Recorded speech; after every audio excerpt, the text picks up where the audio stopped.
ചെവി മുറിഞ്ഞോ? ഏട്ടാ ഇങ്ങനെ കാണിക്കില്ല ഏട്ടാ, ഞാൻ ഉള്ളതുപോലെ തരാന്ന് പറഞ്ഞില്ല ഏട്ടാ. നേരം കൊണ്ടേട്ടാ ഞാൻ ലൈൻ നിൽക്കാൻ നിങ്ങളുടെ അപേക്ഷിച്ചല്ലേ ഏട്ടാ ഞാൻ പറയുന്നേ.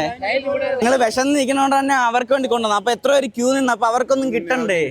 നിങ്ങൾ വാങ്ങിച്ച് നേരത്തെ കവറായല്ലേ, ആൾക്കാരെ ഒന്നും നോക്കണ്ട, ബാക്കി മനുഷ്യന്മാരെ നോക്കണ്ടേ? ഒന്ന് ആൾക്കാരെ ഒന്ന് ക്യൂ നിൽക്കാൻ നിങ്ങളല്ലേ അത്യാവശ്യം മുതിർന്നവർ, നിങ്ങൾക്കൊന്ന് പറഞ്ഞാൽ മനസ്സിലാക്കി കൊടുത്തു. ക്യൂലൊന്നല്ല ഏട്ടാ, ഇപ്പൊ ഇടയ്ക്കൊന്ന് വന്ന് കയറി നിൽക്കണവരൊന്ന് മാറ്റി ഇതാക്കിക്കൂടായിരുന്നു. നിങ്ങളാരും കുറ്റം പറയുന്നല്ല ഏട്ടാ, കാരണം ഈ അവസ്ഥ അല്ലേ ആറണ്ടേ. ഞാനിത് എങ്ങനെ കൊടുക്കട്ടെന്നില്ലെങ്കിൽ ഞാൻ വാങ്ങിച്ചു വെക്കാം. അത് മതി, അത് മതി, അത് മതി, അത് മാത്രം മതി, അത് മാത്രം മതി, വേറെ ഒന്നും വേണ്ട.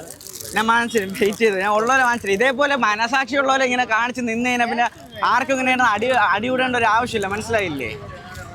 കുറ്റം പറയാൻ പറ്റില്ലെന്നല്ല, വിശപ്പുണ്ട്, അതുപോലെ തന്നെ നമുക്ക് മേടിച്ചു കൊടുക്കാനും പറ്റണം. ആരെങ്കിലും കഴിച്ചോ ഇല്ലെന്നറിയാൻ വേണ്ടായിരുന്നു നമ്മൾ ചോദിച്ചത്. കഴിക്കാത്തവരാണെങ്കിൽ അവർക്ക് ഫുഡ് മേടിച്ചെടുക്കാന്ന് പറഞ്ഞാൽ ഈ ഒരു ക്യൂ ആൾക്കാരെ. ചെവി മുറിഞ്ഞോ? എവിടെയാ?